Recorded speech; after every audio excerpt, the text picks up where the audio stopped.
I'm a friend to many, and my work is in the nonprofit space, specifically where education and technology and families and business sort of all intersect.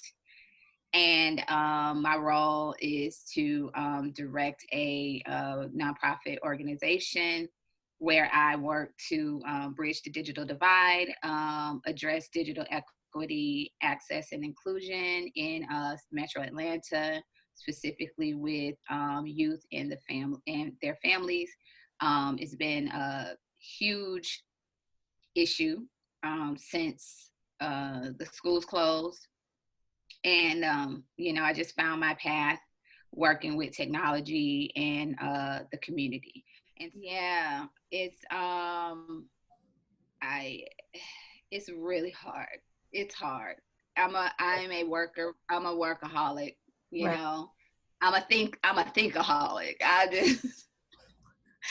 don't know how to shut my brain off, right? And so I remember even when my son Kingston, he was probably 3, and he's like trying to pull me off the computer, and he was born in front of a computer because I was working on something. I remember holding him and like typing at the same time, and that's just how I rock, but the balance is challenging, but I think that part of it is understanding kind of who I am and how I roll as a person, like how I operate. And sometimes it is difficult for me to pull myself away from it.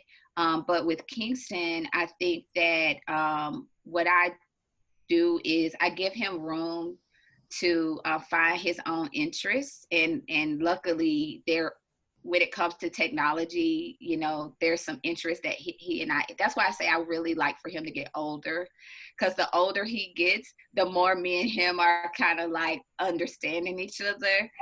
With younger, I was like, I'm not really into the blocks, and that's just me.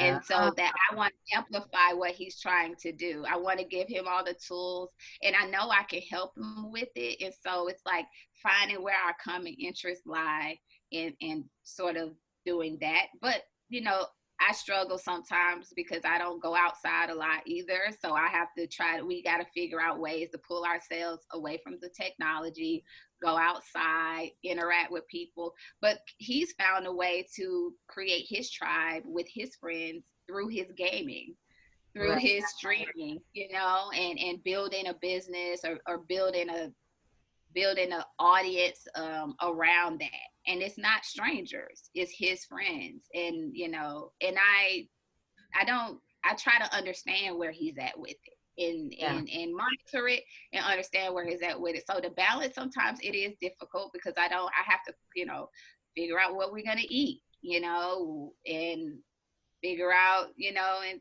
wash the dishes and still do the wifely duties. Right.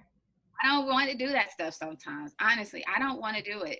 Sometimes I'm like, can I build something that just makes me enough money to pay for a maid and a cook? But the work that I do, I think, makes me better in that space. Mm-hmm.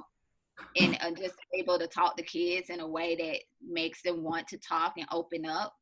And I think ultimately that's the most important thing, because as kids grow up, they're gonna have their own opinion, and they're gonna move. And all you can do is try to give them that good ear. And, so it is a difficult, it is a difficult balance. I'm not gonna lie, but I have to work on myself.